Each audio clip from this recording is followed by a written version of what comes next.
and welcome to Kimbra Talk. Today we're going to be addressing some questions that I've gotten from some students who are a little worried about their midterm grades. Okay, the first email comes from Brandon. Dear Kimbra, I'm worried about my midterm grades. In one of my classes, we have only taken one test in a midterm, and I didn't do well in either. What should I do? Okay, remember, your midterm grades are simply a guiding point. It's supposed to help you determine what you need to do to get the grade that you want at the end of the semester. So if your midterm grade is not what you want at the end of the semester, the first thing that I advise you to do is attend all classes. Some professors have an attendance grade that's going to help you greatly increase that grade to what you want it to be at the end of the semester. The second thing that I suggest you do is make sure that you're hitting the books hard for your final exams. If you have any papers, any presentations that are going to take place between now and the end of the semester, make sure that you are doing your best on those presentations and those papers and really getting the job done the way it needs to be done so you can get the grade that you need. Also, talk to your professors and see if there's any extra credit opportunities, anything you can do to get that extra little push across the finish line. Our next question comes from Christy. Dear Kimbra, I'm not doing so well in one of my classes and I'm considering dropping the class. Who should I talk to and how do I drop a class? Okay, Christy, before you drop your class or do anything crazy, I think you should talk to your pep leader and he'll give you some advice on if you should drop your class and how you would do that if you decide that's what you need to do. Hey Christy, how you doing today? Just a little stressed, you know, it's midterm week, so... Well, how are your midterms going? Well, I'm doing good on the other ones, but there's this class. So my first test, I failed. Second test is the midterm, third test is the final, and if I don't do good on this midterm, I'm going to fail the class. I'm kind of just thinking about dropping the class. Well, Christy, if you do decide that you want to drop a class, there's a couple things that you need to know. First, you need to go speak to your advisor. Your advisor's there for you. He wants you to succeed, so he's going to do everything in his power to make sure that happens. Second, do you have the lottery scholarship? Yes, I do. Well, if you drop below 12 hours, you will lose your lottery scholarship as well as any other scholarships that you may have. Also, if you do decide to drop a class, you will get a W on your record. A W stands for a withdrawal. It's not an F, but it is a W. It will be with you throughout the rest of your college experience. I didn't know it was that big of a deal to, you know, drop a class. I guess I'll go talk to my advisor now. That would be a good idea.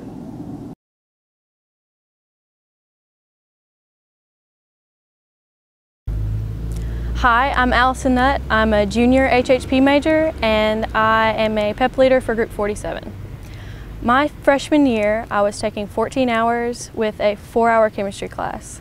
I made it to the midterm exam, took it, and completely panicked and really wanted to drop the class. So I went to the Student Success Center the next day and talked to an advisor about my options and found out that I could pick up a 2-hour half a semester course that hadn't started yet. So I did that and dropped chemistry. The process was just really long and it really wasn't worth it in the end. So my advice to you, if you wanted to drop a class mid-semester, don't. Stick with it because you really don't know what your grade's going to be. I took an anatomy class and midterms I had a D in the class, and when the final rolled around I ended up with a high B, almost an A in the class. So just stick with it. Hey guys, it's homecoming week and I hope you're enjoying all the events like I am. Let's talk about votes for a minute. You can go to the UC and vote all day long today for Homecoming Queen and the Homecoming Court. Now, I know what you're thinking. Why vote? Well, it'll put you in the practice of voting in the real election later this year. On Saturday at the Elam Center at 10 o'clock, there's going to be a statue unveiling of 3 special people with ties to UT Martin. Now, I hope you've been going to all the events this year during Homecoming week. But it saddens me this year to think that the attendance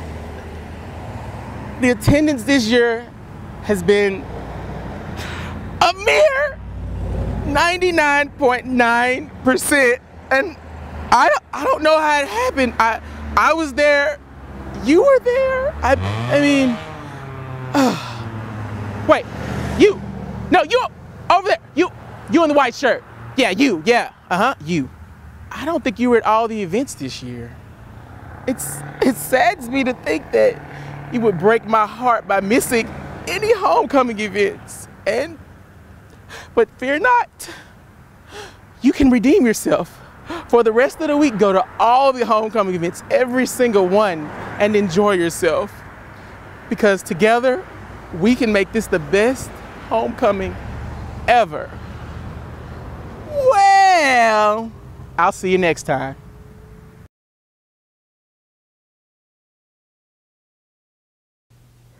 Hey guys, this is Jessica. I'm a UV1RA, and I just wanted to show you some tips and tricks on how to decorate your room or your apartment and make it feel more like home and give it kind of a personal touch. The first thing I'm going to show you is how to make these tissue palms. They're really great, add a lot of color and dimension to the room. And the other thing is this kind of photo collage of a picture frame, and you can put all different kinds of pictures and that kind of thing in there. First off is the tissue palms. What you'll want to get, you can get it at Walmart or any kind of art supply or craft supply store, is just some tissue paper. Pick your color, pattern, anything you like. And what you're going to do is you're going to get about 8 to 10 pieces, and you're going to accordion fold the pieces kind of like a fan, and this is what you'll end up with. And you'll want to take some floral wire or any kind of twine and tie it around in the middle.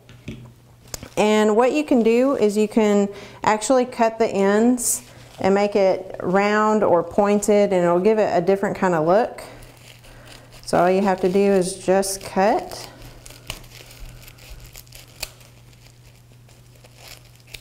There we go. Set that down. And then what you're going to do is you're going to open up like each side.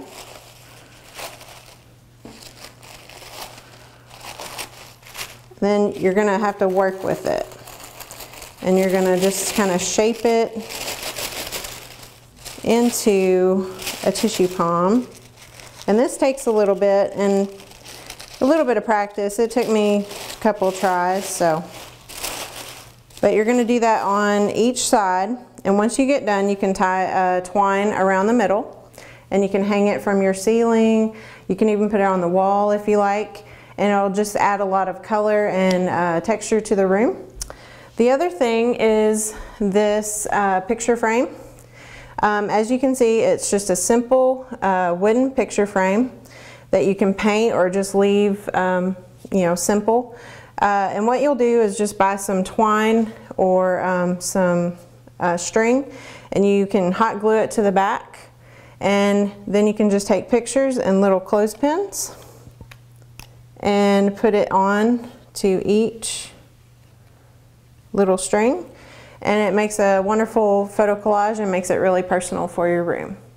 Right now I'm going to take you on a tour of my apartment and show you some of the creative ideas and decorative ideas that you can put in your own place. Alright, in the living room you can tell we have wonderful vinyl art on the wall. It's really inexpensive. You can get this at Walmart or any place online to get different kind of decoration ideas. We have throw pillows on the couch that add a lot of decor, and then we also have a nice blanket as well that adds color. Over here we have a nice decorative clock. I got this at Big Lots, and it's maybe like $10, so it's really inexpensive. And these things, these vases I made over the years. It's just kind of a decorative item that I kind of put together myself. And over in the kitchen, or in the dining room rather, this is just a simple way to make the dining area look more homey. Putting placemats down, nice decorative napkins, and kind of like a centerpiece, or fresh flowers are really great. As you can tell, there's many ways that you can decorate your room and personalize your room and make it feel much more like home. And they're very inexpensive and just really great ideas. Some places you can get more ideas are Pinterest, which I'm sure everybody is on, which is where I got the palm idea. And many blogs have great ideas as well. From Pinterest, you can get to other people's blogs and find out different ideas from that. And then just your friends too. People that have lived on campus for a long time or longer have great ideas to make it feel more like home. So I hope you can take some of these tips and tricks and use them in your room, and have a great day.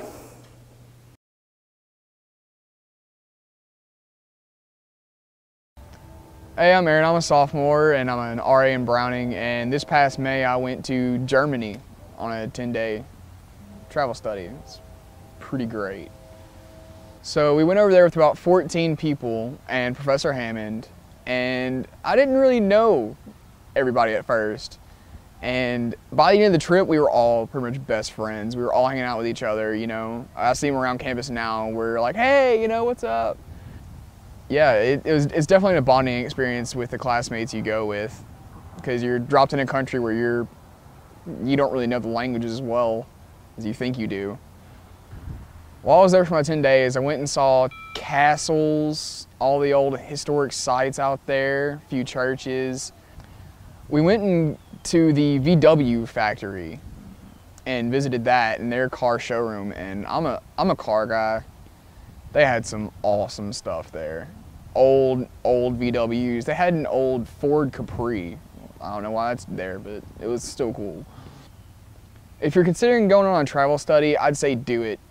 Get out of the country, get out of your state, get out of your city, get out of wherever your comfort zone is. Go out and explore, because you may never ever have the chance to do it again.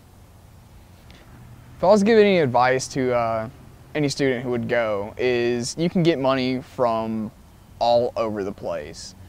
Your department, SGA, there's plenty opportunities out there for you to get the financing you need for it.